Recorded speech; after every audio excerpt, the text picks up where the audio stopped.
This is part 2 of Early Visions. We're looking at Ellen White's statements on the gathering and the scattering. And we left off where we read this paragraph from Review and Herald, November 1, 1850, paragraph 1. And the focus is on the promise here of what we're to do as we're coming into the gathering. I was shown the loveliness of Jesus and the love that the angels have for one another. Said the angel, "Can ye not behold their love? Follow it. Just so God's people must love one another. Rather let blame fall on thyself than on a brother." And the next two paragraphs, which I don't include in these slides, have to do with prayer for the sick and fellowship and communion with each other. The Lord's Supper, to me, I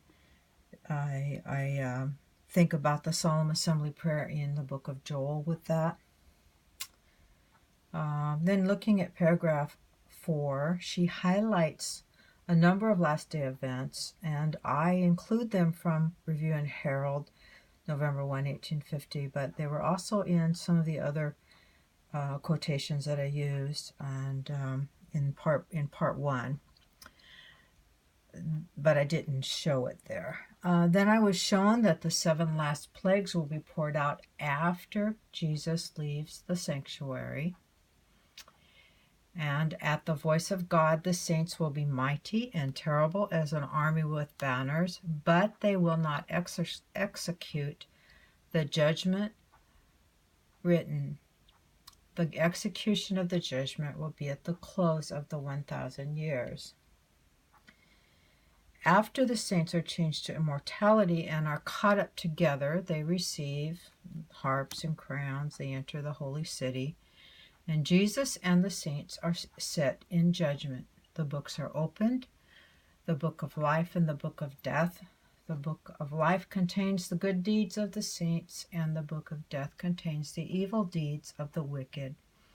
These books were compared with the statute book, the Bible, and according to that they were judged. The saints in unison with Jesus passed their judgment upon the wicked dead. So there's a progression here. The book of Revelation also talks about this progression, and it's important to notice how it's written here. Then she talks about the wicked. I'm not putting that in the slides, but when the wicked see Jesus in the New Jerusalem, this is also talked about in the book of Revelation. She says, "They will see the prints of the nails in his hands and in his feet, and where they thrust the spear into his side. The prints of the nails and the spear will then be his glory." A lot of people question when there's a prophetic event, well, I didn't see any glory. His glory is in the cross. His glory is in the prints of the nails and the spear that went into his side for us.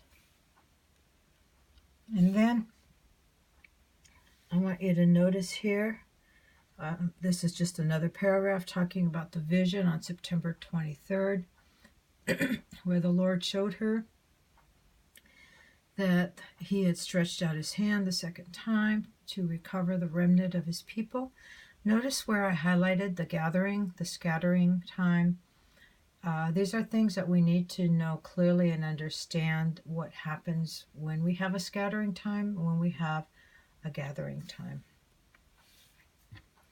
And then she says, "The Lord showed me that the 1843 chart was directed by his hand, and that no part of it should be altered, that the figures were as he wanted them, that his hand was over and hid a mistake in some of the figures, so that none could see it until his hand was removed." It's interesting to notice where she puts the chart and where his hand covered some things and then uncovered them. And it's interesting to know where she puts that in between statements where she's talking about the scattering and the gathering. Then I saw in relation to the daily that the word sacrifice was supplied by man's wisdom and does not belong to the text, and that the Lord gave the correct view of it to those who gave the judgment, our cry, which was the cry that people gave from August 15, 1844 to October 22, 1844. When union existed before 1844, nearly all were united on the correct view of the daily, but since 1844, in the confusion, other views have been embraced, and darkness and confusion has followed. So notice, since 1844, in other words, since October 23, 1844, which was when the disappointment settled in, because it was October 23, and they've been looking for the Lord on October 22, okay? Since this time, when there was confusion, other views have been embraced, and as a result, darkness and confusion has followed. This, then, is the scattering time that occurred from October 23rd, 1844, to the time in 1850 when Ellen White was shown by the Lord that it was the gathering time. And then after this, she says, one sentence in a paragraph here, the Lord showed me that time had not been a test since 1844, and that time will never again be a test. Then she says, in Spalding and McGann, page 1, paragraph 1, I saw that we must wake and cry earnestly for the arm of the Lord to be revealed. It is fatal to sleep now.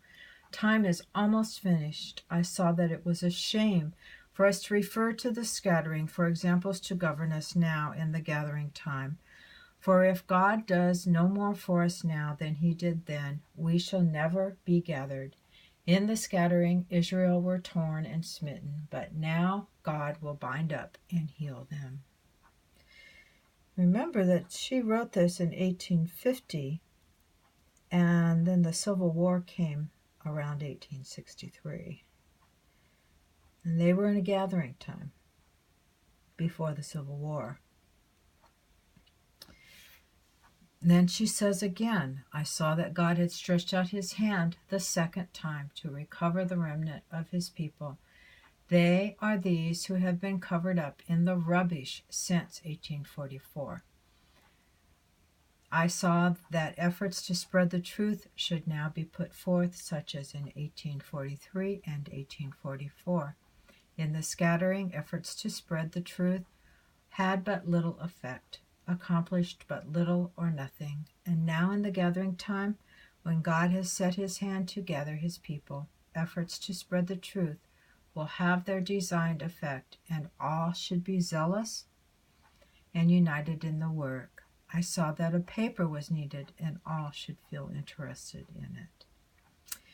So you may want to go back and read about William Miller's dream. It's included in the book Early Writings. And read about when the jewels were covered up since 1844. And then compare that with her statements here about the scattering and the gathering.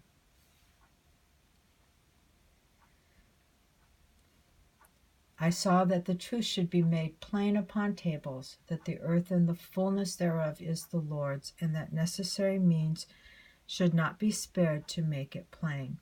I saw that the old chart was directed by the Lord, and that not a figure of it should be altered, except by inspiration. I saw that the figures of the chart were as God would have them, and that his hand was over and hid a mistake in some of the figures, so that none should see it till his hand was removed. So she's calling attention to the charts, and what was covered up was the disappointment on April 19, 1844. That was when they thought that Christ should come. And then they saw the date with the midnight cry on August 15, 1844. They saw that the date was, in fact, October 22. And then she talks several paragraphs about Bible prophecy. And these are prophecies that, this was before 1888. This was when the Sunday Law almost passed Congress. This was before the Civil War. This was before the events that we see happening now that definitely are a fulfillment of these prophecies. And this is, of course, in the book of Daniel and Revelation. So let's read some of the highlighted parts. I saw that the two-horned beast had a dragon's mouth, and that his power was in his head, and that the decree would go out of his mouth. The two-horned beast is the United States. Okay. Then I saw the mother of harlots, that the mother was not the daughters, but separate and distinct from them. She has had her day, and it is past, and her daughters, the Protestant sects, were the next to come on the stage and act out the same mind that the mother had when she persecuted the saints. I saw that as the mother has been declining in power, the daughters had been growing, and soon they will exercise the power once exercised by the mother. And that's happening now.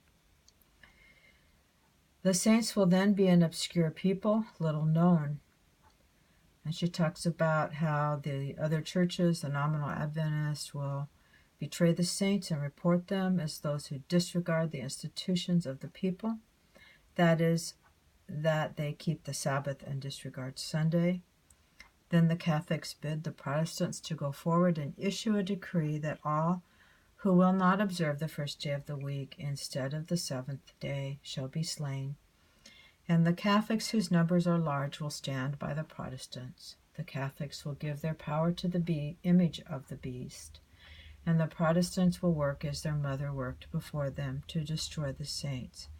But before their decree bring or bear fruit, the saints will be delivered by the voice of God. This is a promise. Then I saw that Jesus' work in the sanctuary will soon be finished, and after his work there is finished, he will come to the door of the first apartment and confess the sins of Israel upon the head of the scapegoat.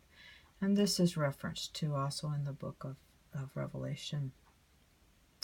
I saw in Europe, just as things were moving to accomplish their desires, the desires of the 10 kings, there would seemingly be a slackening up once or twice.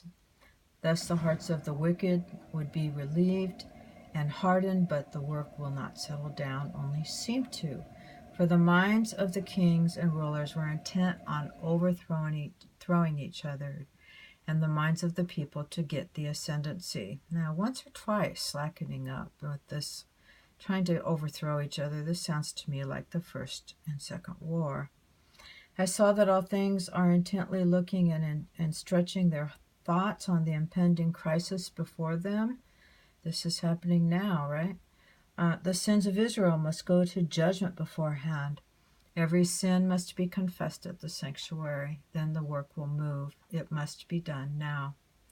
The remnant in the time of trouble will cry, my God, why have you forsaken me?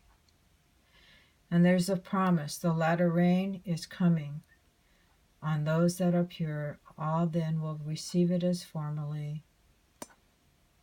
When the 4 angels let go, Christ will set up his kingdom. None receive the latter rain but those who are doing all they can.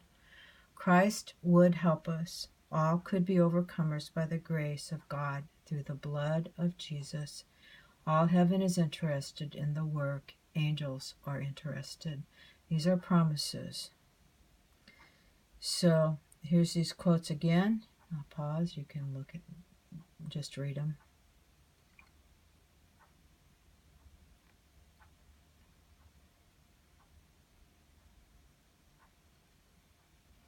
A mere knowledge of the truth will never save.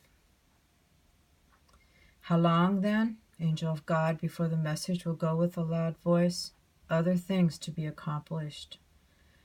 There's more to read there. And then there's a promise. God can make them a host against their enemies. Ye give up too quick. Ye let go too soon. That arm, the arm of God, is mighty. Satan works in different ways to steal the mind off from God. Victory, victory. We must have it over every wrong. A solemn sinking into God. Get ready. Set thine house in order. So, Let's study clearly what the gathering and scattering are and apply these things correctly.